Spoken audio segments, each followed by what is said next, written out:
के भीड़ यीशु मसीह के पास आ रहे थे चंगाई के लिए। कोई अंधरा था, लंगड़ा था, गूंगा था, बहरा था, दुष्ट आत्मा से पीड़ित थे। बहुत सारा लोग, किसी को मिर्गी आ रहा, फड़का आ रहा, कहता कि भीड़ के भीड़ जब यीशु मसीह प्रचार कर रहे थे तो वहां पर चंगाई के लिए बहुत सारा लोग आ रहे थे। बहुत सारा लोग दुखी थे, परेशान थे। इसी तरह आप में भी बहुत सारे लोग दुखी परेशान हैं। आप सोचते हैं मैं कहाँ जाऊं, मुझे चंगाई कहाँ मिलेगा, आजादी कहाँ मिलेगा। लेकिन यीशु मसीह के पास जब कोई आता है तो परमेश्वर उसको देखता है, परमेश्वर उसे चंगा करता है, आजाद करता है, छुड़ाता है। हाँ या ना? वहां पर लिखा कि जब प्रभु यीशु मसीह प्रचार कर रहे थे तो सभी लोग जब आ रहे थे तो सबको परमेश्वर ने क्या किया? चंगा किया, आजाद किया। इसी तरह आप यहाँ पर आए हैं तो आपका विश्वास है कि मेरा प्रार्थना होगा, आज परमेश्वर के दूत आज उतरेगा, आज परमेश्वर के दूत हमारे बीच में आएगा, मेरा ऑपरेशन कैंसिल होगा, दुष्ट आत्मा जाएगी, मेरी बीमारी जाएगा, कर्जा खत्म होगा, बीमारी खत्म होगा। जब आपका ऐसा विश्वास है तो लिखा होगा इसी तरह जब यीशु मसीह सुसमाचार को प्रचार कर रहा था तो लोग जिन्हें बड़े बड़े चमत्कार और अद्भुत काम हो रहे थे यीशु के सामर्थ्य नाम से बोलो आमीन।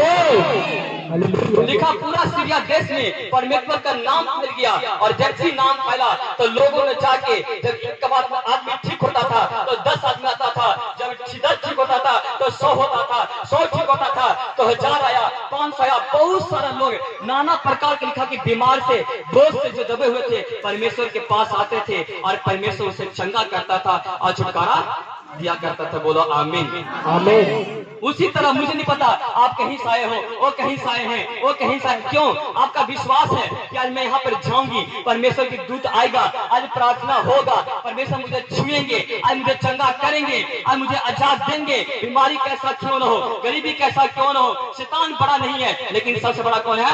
परमेश्वर है। हाँ या ना? आगे और गलील और दिकापुलिस और यरूशलेम और यहूदिया से और यरदन के पास से भीड़ की भीड़ उसके पीछे हो ली। हाँ, लिखा बहुत सारा लोग जब चंगे हो रहे थे, भीड़ के भीड़ यीशु मसीह पीछे जाना शुरू होता था और परमेश्वर सबको आजाद करते थे। आगे वह इस भीड़ को देखकर पहाड़ पर चढ़ गया। हाँ, और जब बैठ गया तो उसके चेले उसके पास आए। हाँ, और वह अपना मुंह खोलकर उन्हें यह उपदेश देने लगा, हाँ, धन्य है वे हाँ, जो मन के दीन है, हाँ, क्योंकि स्वर्ग का राज उन्हीं का है। हालेलुया। लिखा कि धन्य है वो जो मन के कौन है? दीन है। जोर से बोलो, क्या बोल रहा हूं मैं? लिखा धन्य है वो कौन जो मन के क्या है?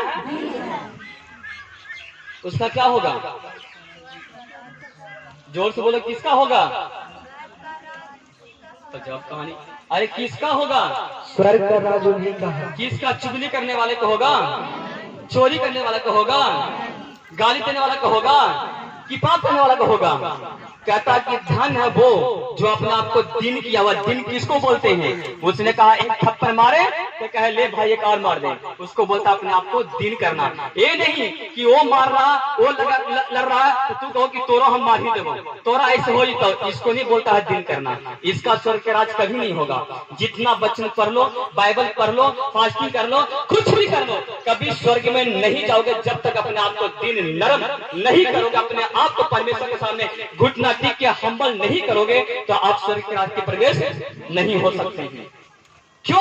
आप बाइबल पढ़ रहे हैं, वचन पढ़ रहे हैं, सब कुछ कर रहे हैं, प्रार्थना कर रहे हैं, लेकिन आप चोरी कर रहे हैं, चुगली कर रहे हैं, पाप कर रहे हैं, आपके लिए सब व्यर्थ है, कुछ भी सही नहीं है। उसने कहा धन है वो जो अपने आप को परमेश्वर के सामने दीन किया हुआ है, हम्बल किया हुआ है, उसके लिए स्वर्ग के राज का अधिकारी होगा। हाँ या नहीं? अरे होगा कि नहीं होगा? स्वर्ग जाना चाहते हो कितने लोग? बता मुझे हाथ उठा के पहले। अरे स्वर्ग जाना चाहते हैं कि नहीं? और जब कहानी अरे हाथ नहीं, स्वर्ग नहीं जाना है। प्रभु के बोले कि ना हाथ उठाओ, स्वर्ग कौन कौन जाओगे? जिसको जाना है उसको हाथ उठाओ। स्वर्ग जाना है कि नहीं जाना है? हाथ उठा रखना, मैं सबको देखूंगा भाई। स्वर्ग जाना है कि नहीं? सब हाथ उठाओ, हाथ पूरा उठाओ। स्वर्ग जाना है कि नहीं जाना है? उठा के रखो हाथ। जाना है ना? तो जाएगा कौन? जो अपने आप को दिन करेगा। मोबाइल पे मैसेज करना दिन कभी जाएगा स्वर्ग में? जो मोबाइल पे चैटिंग करेगा, मैसेज करेगा, वो कभी भी स्वर्ग के राज का अधिकारी नहीं बनेगा। जो चोरी करेगा कभी नहीं जाएगा, जो पाप करेगा कभी नहीं जाएगा, जो दिमाग में, मन में, आत्मा में गलत सोचेगा और कभी स्वर्ग के राज में प्रवेश। कहता धन है वो जो अपने आप को दीन किया हुआ परमेश्वर के सामने हम्बल किया हुआ। जब प्रभु यीशु मसीह तुम्हारे बीच में आएगा तो तुम्हें जीवित उठा के स्वर्ग में ले आएगा। कहता अपने आप को आज से दीन कर लो, अगर स्वर्ग जाना है तो जोर से तारीफ करो।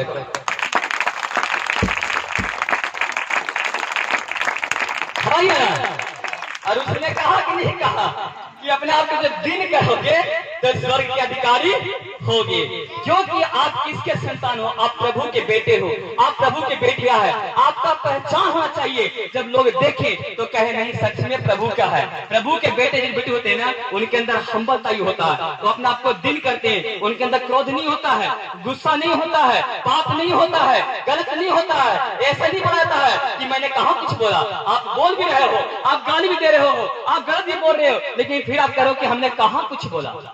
वो कभी स्वर्ग में जाएंगे? नहीं जाएंगे। लिखा कि वही जाएंगे जो अपने आप को परमेश्वर के सामने दिन और हम्बल किए हुए। बोलो आमीन। आगे धन है वे जो शोक करते हैं, क्योंकि वे शांति पाएंगे। लिखा धन है वो जो शोक करते हैं, वो शांति को पाएंगे, आशीष को पाएंगे, बरकत को पाएंगे, चंगाई को पाएंगे। आगे धन है वे जो नर्म है, क्योंकि वे पृथ्वी के अधिकारी होंगे। लिखा कि धन हो तुम, तुम्हारे बच्चे, तुम्हारे परिवार कि नर्म हो। अगर आपका स्वभाव नर्म है तो लिखा कि आप पृथ्वी के